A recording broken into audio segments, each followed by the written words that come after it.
சகோதரத்துவத்தை கூடாது என்று சொல்லுகிற ஒரு தர்மம் தான் சனாதன தர்மம். சனாதன தர்மம்னா என்னன்னு கேட்குறாங்க.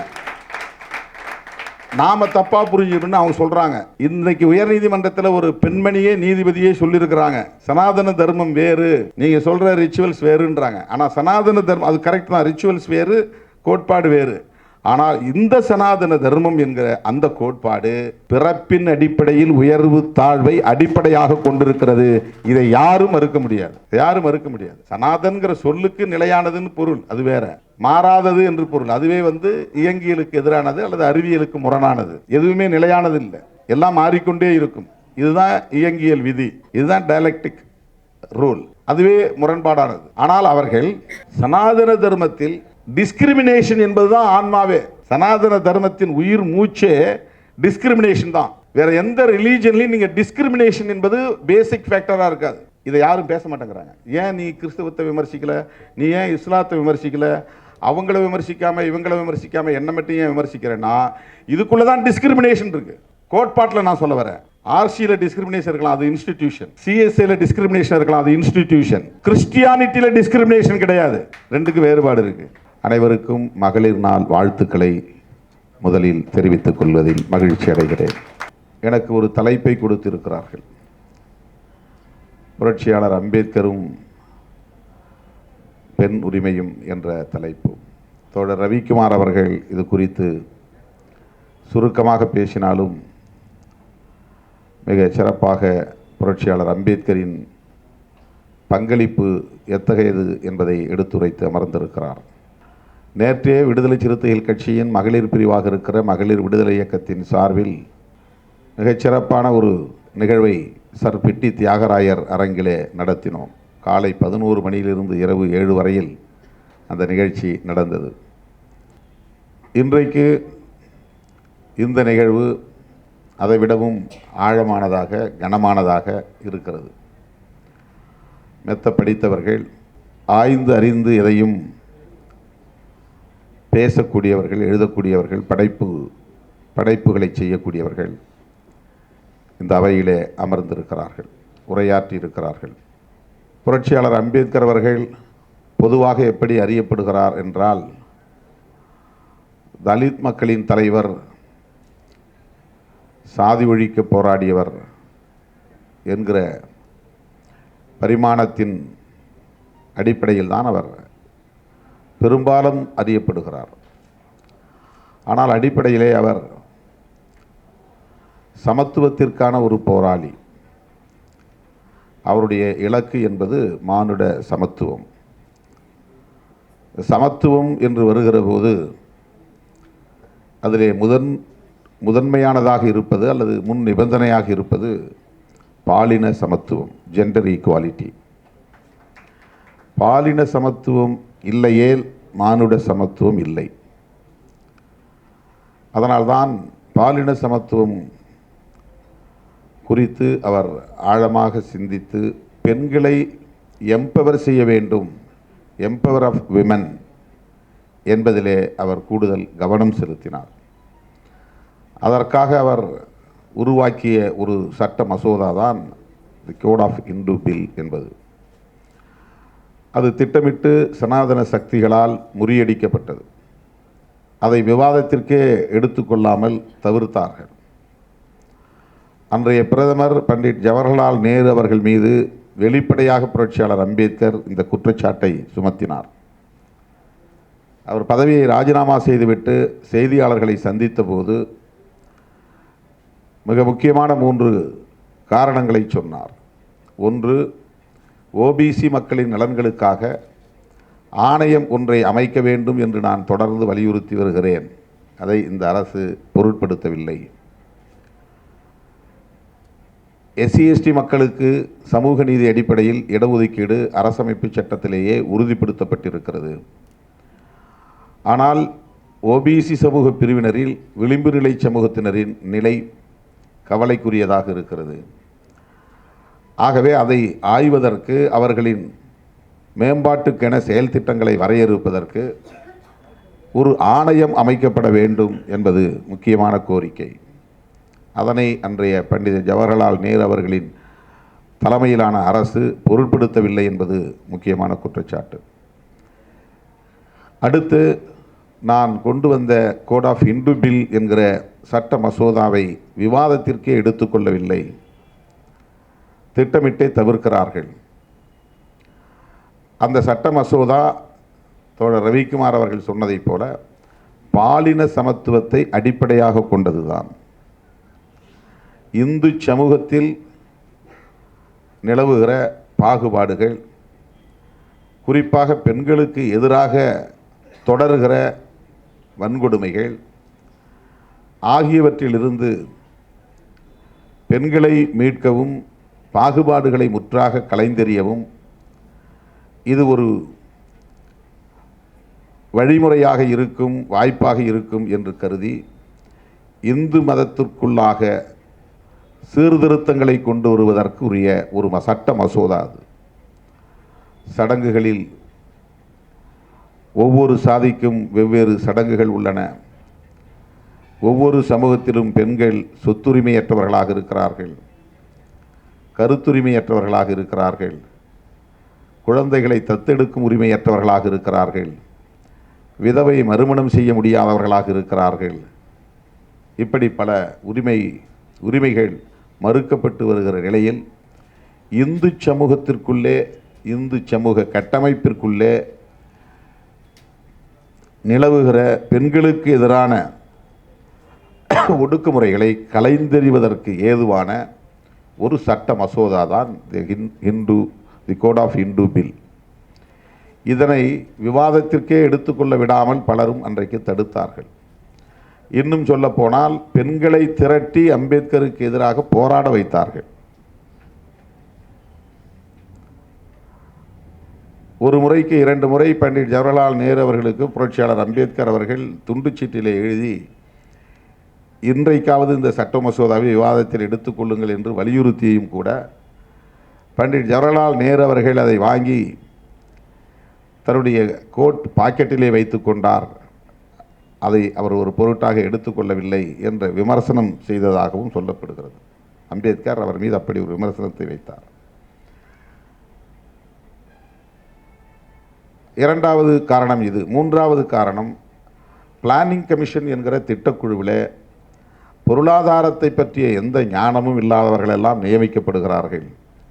ஆனால் பொருளாதாரத்தில் முனைவர் பட்டம் பெற்றிருக்கிற, அந்த தளத்தில் அதிகமாக ஆர்வம் காட்டி உழைத்து கொண்டிருக்கிற என்னை அதிலே உறுப்பினராக நியமிப்பதில் இந்த அரசுக்கு, இந்த ஆட்சியாளர்களுக்கு தயக்கம் இருக்கிறது. பிளானிங் கமிஷனில் என்னை சேர்க்க வேண்டும் என்று நான் ஒரு வேண்டுகோள் விடுத்தேன், அதை இவர்கள் ஏற்றுக்கொள்ளவில்லை. எனவே இந்த பதவியில் நீடிக்க நான் விரும்பவில்லை என்று அமைச்சர் பதவியை தூக்கி எறிந்தவர் புரட்சியாளர் அம்பேத்கர் அவர்கள். பெண்களுக்காக கொண்டு வரப்பட்ட அந்த இந்து சட்ட மசோதா பிற்காலத்தில் வெவ்வேறு வடிவங்களில் ஒவ்வொன்றாக சட்டமாக வந்தது என்பது வரலாறு. ஆனால் அன்றைக்கு அவர் வடிவமைத்த, டிராஃப்ட் செய்த அந்த மசோதா ஏற்கப்படவில்லை. எம்பவரிங் ஆஃப் விமன் என்பதில் இருந்துதான் சமூக புரட்சிக்கான தொடக்கமே அமைந்துள்ளது. பெண்களை வலிமைப்படுத்தாமல், பெண்களை மேம்படுத்தாமல், பெண்களை அரசியல்படுத்தாமல், பெண்களை அதிகார வலிமையுள்ளவர்களாக ஆக்குவதற்குரிய செயல் திட்டம் இல்லாமல் எந்த மாற்றத்தையும் இங்கே ஏற்படுத்த முடியாது. இந்த புரிதல் புரட்சியாளர் அம்பேத்கர் அவர்களுக்கு இருந்தது, தந்தை பெரியார் அவர்களுக்கு இருந்தது. அதை உள்வாங்கிக் கொண்டதனால் விடுதலை சிறுத்தைகள் அதிலே கூடுதல் கவனத்தை நாம் செலுத்துகிறோம்.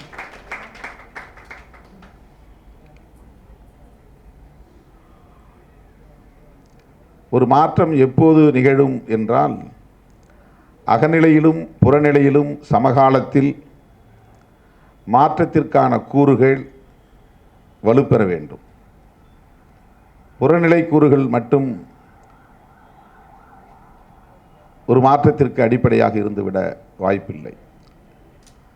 பரிணாம வளர்ச்சியில் அகநிலை கூறுகள்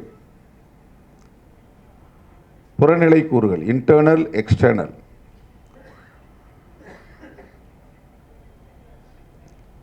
வெளியிலிருந்து ஒரு தாக்கம்,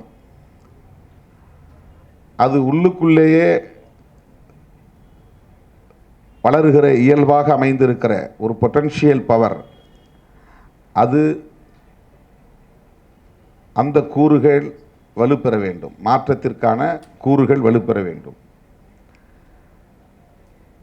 சமூக மாற்றத்தில் பாலின சமத்துவம் முதன்மையானது. அந்த மாற்றம் நிகழ வேண்டுமானால்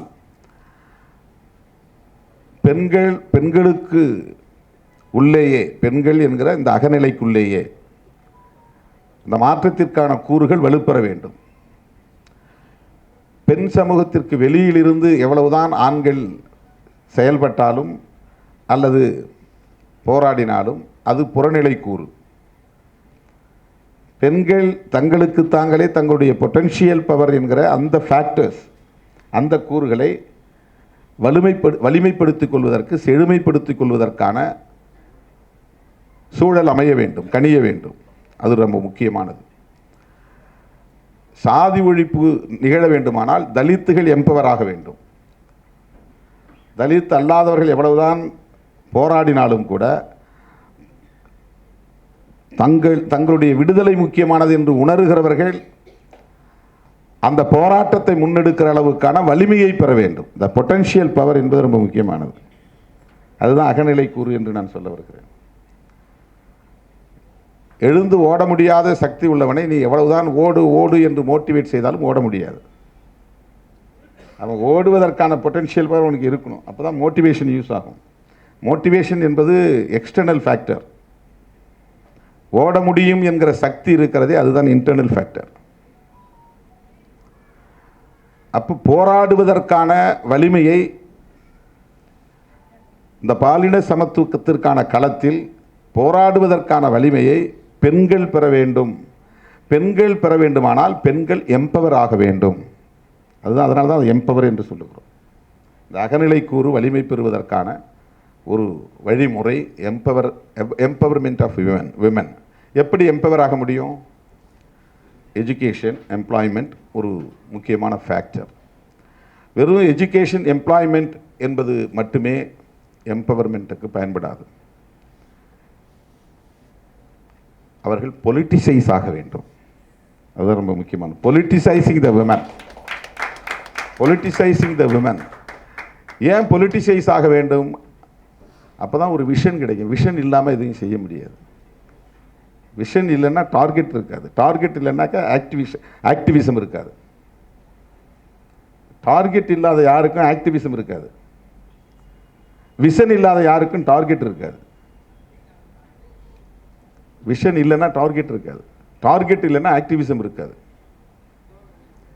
இதுவெல்லாம் இருக்கணும்னு சொன்னால் அவங்கள்ட்ட இயல்பாக ஒரு பொட்டன்ஷியல் ஃபேக்டர்ஸ் இருக்குது. எல்லாருக்குள்ளேயும் இருக்குது. எல்லாருக்குள்ளேயும் அறிவு இருக்குது. அறிவுங்கிறது வந்து வெளியிலிருந்து வாங்கிறதில்ல, உள்ளுக்குள்ளே இருக்கிறத வலிமைப்படுத்துவது. அதுதான் அறிவுங்கிறது. வெளியிலிருந்து மூளைக்குள்ள வந்து இறங்குறதில்ல. அது வந்து இம்பைப்ட், நமக்குள்ளே டிஃபெக்டாக இருக்குது.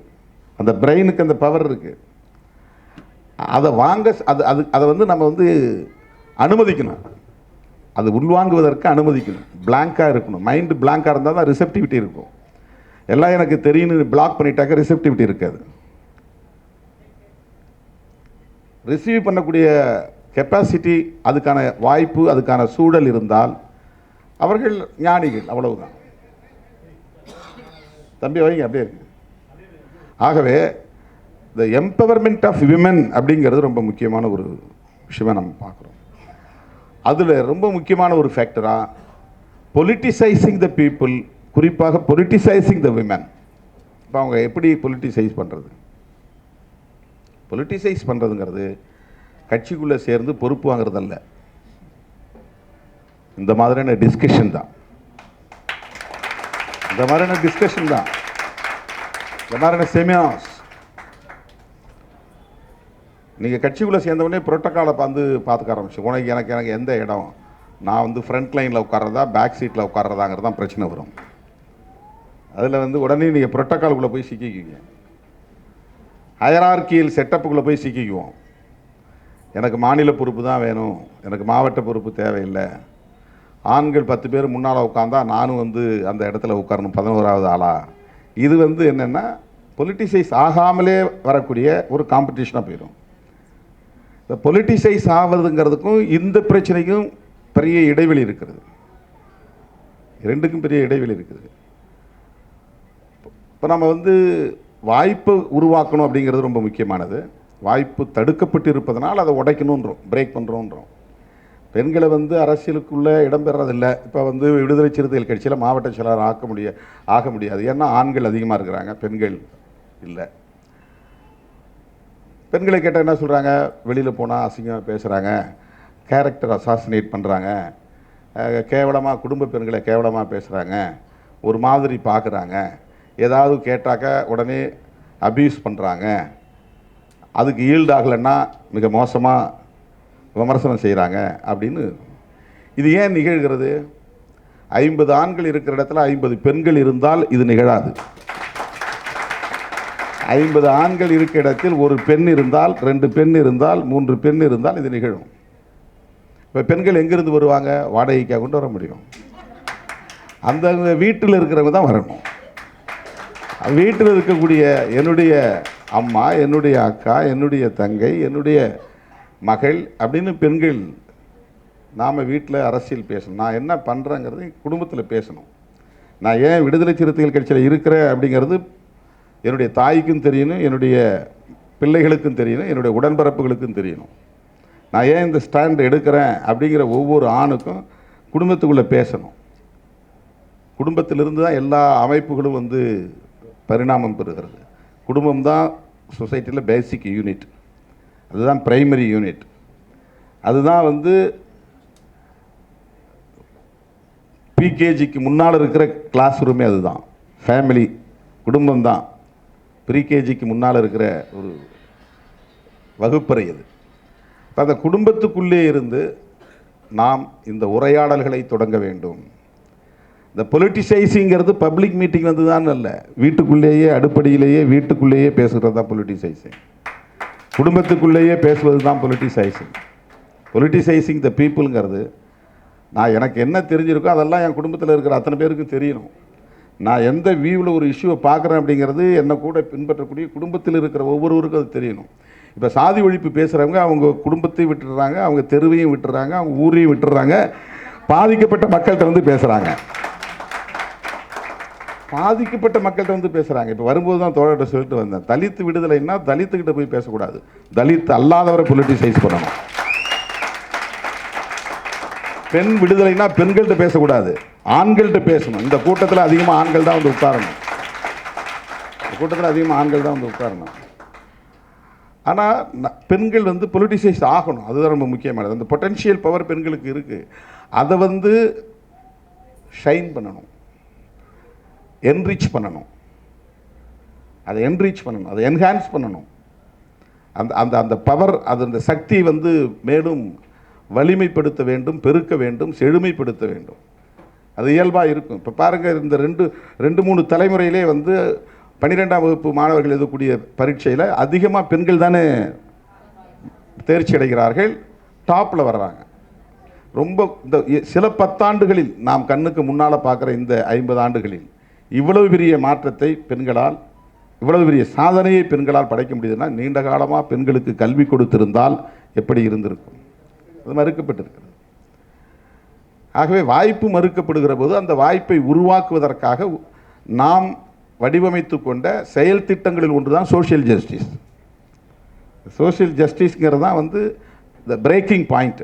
இந்த சமூகம் ஏற்கனவே இருக்கக்கூடிய இந்த பழமைவாத சமூகத்தில், இந்த சோஷியல் ஆர்டரில் ஒரு பெரிய தாக்குதலை நடத்துவதற்கு நமக்கு கிடைத்திருக்கிற பேராயுதம் தான் சமூக நீதி என்பது. சமூக நீதி என்பது, சமூக நீதியின் வாயிலாகத்தான் சமத்துவத்தை அடைய முடியும். இது ஒரு வயா மீடியா தான் சோஷியல் ஜஸ்டிஸ்ங்கிறது. டார்கெட்டுங்கிறது ஈக்குவாலிட்டி. இப்போ ஈக்குவாலிட்டினா நம்ம என்ன பேசுகிறேன்னு சொன்னால், வர்ணாசிரம தர்மத்தின்படி சூத்திரர்கள் அல்லது பஞ்சமர்கள் அவங்களெல்லாம் ஒன்றா இன்க்ளூசிவாக நம்ம வச்சுக்கணும் அப்படின்னு நம்ம நினைக்கிறோம். ஆனால் உள்ளபடியே அதிகமாக பேசப்பட வேண்டியது ஃபோக்கஸ்டாக நம்ம ஒர்க் பண்ண வேண்டியது ஜெண்டர் ஈக்குவாலிட்டி என்பது தான். ஈக்குவாலிட்டிங்கிறது மொத்தமாக போயிட்டா எஸ்சியும் பிசியும் ஒன்றுங்கிறது இல்லை.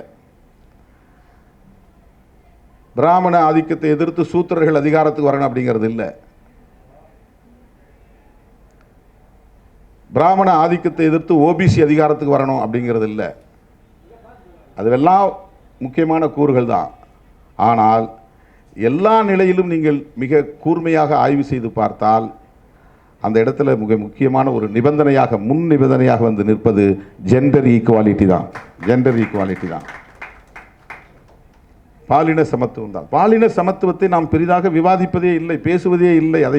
அதை ஃபோக்கஸ்டாக நாம் வைத்து வேலை செய்வதில்லை. இப்போ பாலின சமத்துவம் என்று வருகிற போது உடனே நமக்கு என்ன வருது?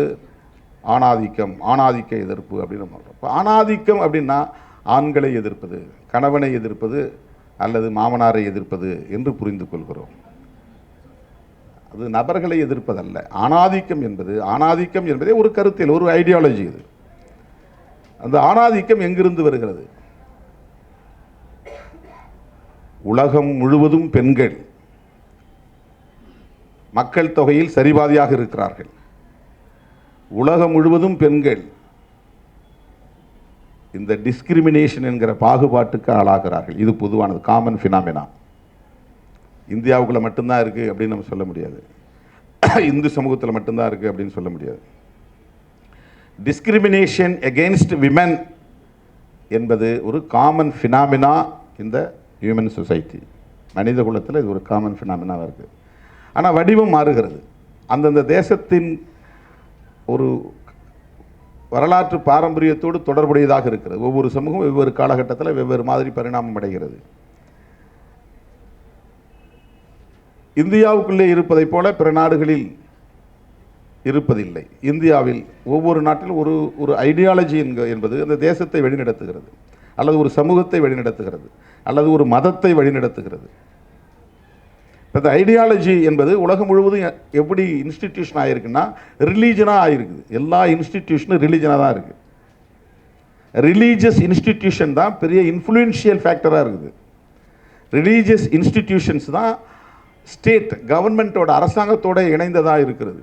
அரசும் மதமும் இரட்டை குழந்தைகள் என்று சொல்லக்கூடிய வகையில் மதத்தால் அரசும் அரசால் மதமும் இது ரெண்டு இணைபிரியாத சக்திகளாக இருக்கின்றன. இப்போ ரிலீஜன் என்பது வெறும் ரிச்சுவல்ஸோடு தொடர்புடையதல்ல. ரிலீஜன் என்பது ஐடியாலஜியோடு தொடர்புடையது. அதுக்கு பின்னால் ஒரு கோட்பாடு இருக்கிறது. இப்போ உலகம் முழுவதும் மதங்கள் என்ன கோட்பாட்டை மையமாக கொண்டிருக்கிறது என்றால் மாந்தநேயத்தை அடிப்படையாக கொண்டிருக்கிறது, சகோதரத்துவத்தை வழிமுறையாக கொண்டிருக்கிறது. இதுதான் ரொம்ப முக்கியமாக. Humanity and fraternity.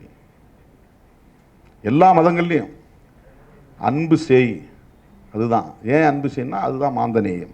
அன்பு செய், ஏன்? அதுதான் வந்து சகோதரத்துவம். எந்த டிஸ்கிரிமினேஷனும் கூடாது. சகோதரத்துவம் இருக்கிற இடத்துல டிஸ்கிரிமினேஷன் இருக்காது. சகோதரத்துவம் எப்படி வரும்? லவ் அண்ட் அஃபெக்ஷனில் வரும். லவ் அண்ட் அஃபெக்ஷன் எப்படி வரும்? இந்த பேரியர் இல்லாமல் இருந்தால் வரும். ரிலீஜியஸ் பேரியர்ஸ் இல்லாமல் இருந்தால் வரும்.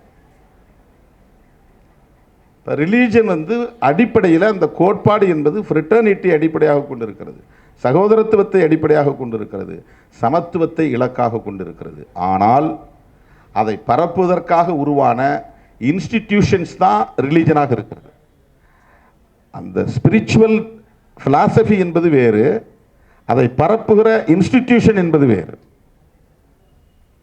இந்து ஐடியாலஜி என்பது வேறு, அதை பரப்புகிற சைவம் அல்லது வைணவம் அல்லது சாக்தம் அல்லது சௌரம் அல்லது காணபத்தியம் இவையெல்லாம் இன்ஸ்டிடியூஷன்ஸ். இந்த ஐடியாலஜியோடு சேர்ந்து அவங்க வந்து திருமலை திருப்பதிக்குன்னு ஒரு கோயிலை கட்டுறாங்க, அதுக்கு ஒரு வடிவத்தை வச்சுருக்காங்க, சைவ மடத்து வச்சுருக்காங்க, மடாதிபதிகள் இருக்கிறாங்க, சங்கர மடம் இருக்குது. இதுவெல்லாம் இன்ஸ்டிடியூஷன்ஸ். இவங்க உருவாக்கக்கூடிய விதிமுறைகள் தான் இங்கே ரிச்சுவல்ஸாக மாறுகிறது. அந்த மதத்தினுடைய ஐடியாலஜி ரிச்சுவல்ஸ் சொல்லலை. எந்த ரிலீஜனும் எந்த மதத்தினுடைய கோட்பாடும் ரிச்சுவல்ஸை பேசுறது கிடையாது. ரிச்சுவல்ஸ் பௌத்தம்ங்கிறது ஒரு கோட்பாடு. பௌத்தத்தில் விகார கட்டணம், விகாரில் வந்து இப்படி ஒரு மதகுரு இருப்பார், அந்த மதகுரு வந்து இந்த மாதிரி போதிப்பாருன்னு அந்த கோட்பாடு சொல்லலை. அதை உருவாக்கின இன்ஸ்டிடியூஷன் தான் சொல்லுது.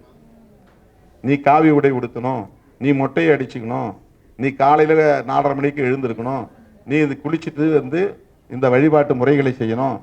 இதெல்லாம் ரிச்சுவல்ஸ். இது அந்த அமைப்புகள் உருவாக்கி கொண்டதை தவிர கோட்பாட்டில் அது இல்லை. ரிச்சுவல்ஸ் என்பது வேறு, கோட்பாடு என்பது வேறு. மனிதர்களை மனிதர்கள் நேசிக்க வேண்டும், மனிதநேயத்தோடு இருக்க வேண்டுங்கிறது தான் கோட்பாடு. சகோதரத்துவமாக மக்களை நாம் அணுக வேண்டும் என்பதுதான் கோட்பாடு. இஸ்லாத்திலும் சரி, கிறிஸ்தவத்திலும் சரி, சமணத்திலும் சரி, பௌத்தத்திலும் சரி, அல்லது எந்த மதமாக இருந்தாலும் அந்த மதத்தின் கரு பொருள் அல்லது அடிப்படையான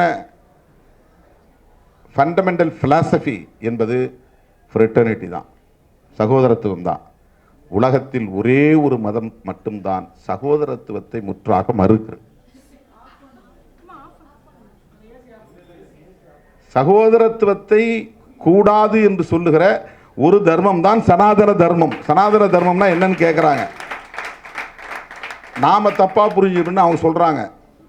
இன்னைக்கு உயர்நீதிமன்றத்தில் ஒரு பெண்மணியே நீதிபதியே சொல்லியிருக்கிறாங்க, சனாதன தர்மம் வேறு, நீங்க சொல்ற ரிச்சுவல்ஸ் வேறுன்றாங்க. ஆனால் சனாதன தர்மம் அது கரெக்ட் தான், ரிச்சுவல்ஸ் வேறு, கோட்பாடு வேறு. ஆனால் இந்த சனாதன தர்மம் என்கிற அந்த கோட்பாடு பிறப்பின் அடிப்படையில் உயர்வு தாழ்வை அடிப்படையாக கொண்டிருக்கிறது. இதை யாரும் மறுக்க முடியாது, யாரும் மறுக்க முடியாது.